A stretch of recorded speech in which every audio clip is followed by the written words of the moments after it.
2015 में मारुति सुजुकी का market share था 45%। मतलब हर दूसरी गाड़ी जो सड़क पर दिखती थी मारुति की होती थी। 1700 से ज्यादा डीलरशिप्स थे पूरे देश में और सेल्स हर क्वार्टर में रिकॉर्ड तोड़ रही थी। और फिर एक अजीब फैसला, मारुति ने अनाउंस किया कि वो अपनी ही गाड़ियों को बेचने के लिए एक नई डीलरशिप नेटवर्क बना रहे हैं। नाम दिया नेक्सा। शोरूम से लेके ब्रांडिंग, ट्रेनिंग से लेके इन्वेंट्री और स्टाफ सब अलग, यहां तक कि मार्केटिंग बजट भी अलग। एक एस्टीमेट के मुताबिक हर नेक्सा शोरूम सेटअप करने में 5 से 7 करोड़ का इन्वेस्टमेंट चाहिए था और टारगेट था 400 से ज्यादा आउटलेट्स पूरे देश में खोलने का। मतलब 2000 करोड़ से ज्यादा का एडिशनल खर्चा, वो भी वही गाड़ियां बेचने के लिए जो ऑलरेडी बिक रही थी मार्केट में। इंडस्ट्री के एनालिस्ट तक शॉक थे और कंपटीटर कंफ्यूज। अब सवाल यह है, जब सब कुछ अच्छा चल रहा था तो मारुति को नेक्सा बनाने की जरूरत ही क्यों पड़ी? और क्या यह दाव कामयाब रहा या कंपनी ने अपने ही पैरों पे कुल्हाड़ी मार ली? आज जानेंगे फैक्ट्स के साथ नेक्सा स्ट्रेटेजी का असली राज, तो एंड तक बने रहिएगा। देखिए, ये स्टोरी शुरू होती है 2014-15 से। उस समय मारुति सुजुकी ही इंडिया की सबसे बड़ी मैन्युफैक्चरर कंपनी थी, लेकिन एक बड़ी प्रॉब्लम आ रही थी सामने। मारुति ने प्रीमियम कार्स लॉन्च करने की कोशिश की थी, जैसे 2011 में किजाशी 10 लाख से ऊपर की एक सेडान, ग्रैंड विटारा 2007 में एक प्रीमियम एसयूवी और SX4 जैसी एग्जीक्यूटिव सेडान भी। लेकिन रिजल्ट,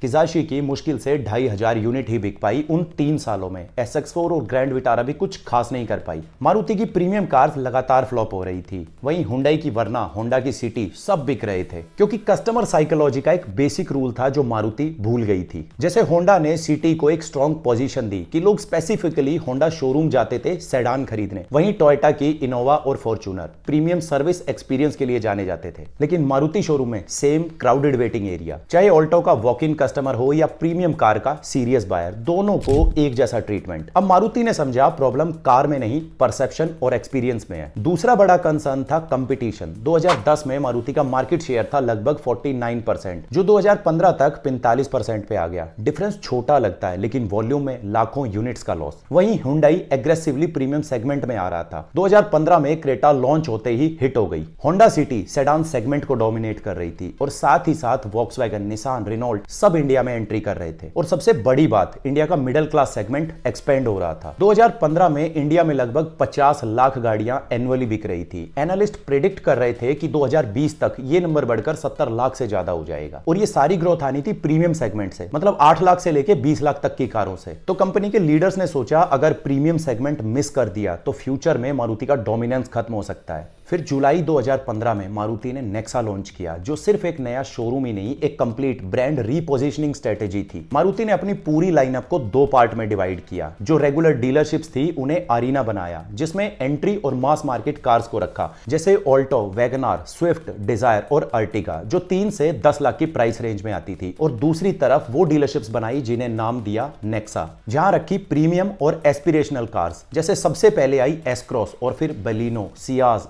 XL6 और जिम्नी, जिनको 6 लाख से लेके 15-16 तक की प्राइस रेंज में रखा। नेक्सा शोरूम्स डेलिबरेटली डिजाइन किए गए थे, नॉर्मल से एकदम अलग, जैसे लार्जर स्पेस, कैफे स्टाइल का वेटिंग लॉन्च, डिजिटल डिस्प्लेज और इंटरेक्टिव कायक्स, और साथ ही सेपरेट डिलीवरी बेस और सर्विस सेंटर भी प्रीमियम। इवन स्टाफ की ट्रेनिंग भी अलग। नेक्सा सेल्स कंसल्टेंट को grooming, product knowledge, customer handling सब प्रीमियम लेवल पे ट्रेन किया गया। नेक्सा की मार्केटिंग भी डेलिबरेटली अलग थी अरीना से, जैसे सेलिब्रिटी एंडोर्समेंट, रणवीर सिंह बने नेक्सा ब्रांड एम्बेसडर। इसके अलावा नेक्सा ने फैशन और एंटरटेनमेंट के कई इन्फ्लुएंसर्स के साथ पार्टनरशिप की। लाइफस्टाइल मैगजीन्स में प्रीमियम प्रिंट एड्स के साथ digital first approach, events, experiential marketing, test drive programs तक चलाए अर्बन बायर्स को अट्रैक्ट करने के लिए। हर नेक्सा आउटलेट को सेटअप करने में लगभग 5 से 7 करोड़ का खर्चा हुआ, मतलब लैंड, कंस्ट्रक्शन, इंटीरियर, इन्वेंट्री सब मिला के। 400 से ज्यादा आउटलेट्स खोलने का टारगेट रखा था, जो पिछले साल 2024 में ही 500 का नंबर भी क्रॉस कर लिया गया। और ये सारी इन्वेस्टमेंट आनी थी डीलर से, मतलब 2 से 2500 करोड़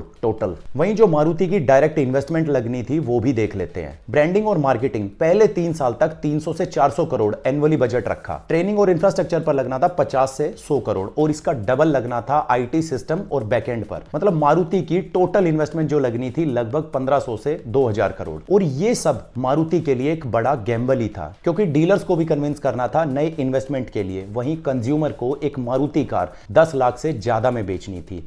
और कंपटीशन पहले से ही स्ट्रांग था इस सेगमेंट के अंदर। अब देखते हैं ये स्ट्रेटेजी काम आई या नहीं, क्योंकि नंबर्स कभी झूठ नहीं बोलते। 2015-16 पहला साल नेक्सा ने बेचे 1.2 लाख यूनिट्स एस्क्रॉस और बलिनो दोनों को मिला के। फिर 2019 फाइनेंशियल ईयर कोविड से जस्ट पहले नेक्सा ने 3.25 लाख यूनिट की सेल्स अचीव की, मतलब 125% का ग्रोथ, वो भी 4 सालों में। और अब 2 साल पहले तक 2023 फाइनेंशियल ईयर नेक्सा की सेल्स 3 लाख से ज्यादा एनुअली हो गई और आउटलेट्स भी 300 से ज्यादा हो चुके थे अक्रॉस इंडिया, जिसका कंट्रीब्यूशन मारुति की टोटल सेल्स में 15 से 18% रहा। और Hyundai i20 को ओवरटेक करते हुए बलिनो बनी इंडिया की बेस्ट सेलिंग प्रीमियम हैचबैक। साथ ही ग्रैंड विटारा और फ्रॉन्क्स भी एक सक्सेसफुल लॉन्चेस रहे 2022-23 में। लेकिन सबसे बड़ी सक्सेस थी अपना परसेप्शन चेंज करना। 2015 में अगर किसी से पूछते कि 10 लाख से ऊपर की कार कौन सी लोगे, तो यह कंफर्म था कि मारुति का नाम कहीं नहीं आता। अब 2025 में पूछिए, Baleno, XL6, grand Vitara, Jimny और इन्वेक्टो सब ऑप्शंस हैं। और सबसे जरूरी, लोगों को अब हेजिटेशन नहीं है उस प्राइस रेंज में गाड़ी खरीदने में। मारुति ने डीलर्स को भी कॉन्फिडेंट बनाया कि प्रीमियम सेगमेंट में इन्वेस्टमेंट सेफ है।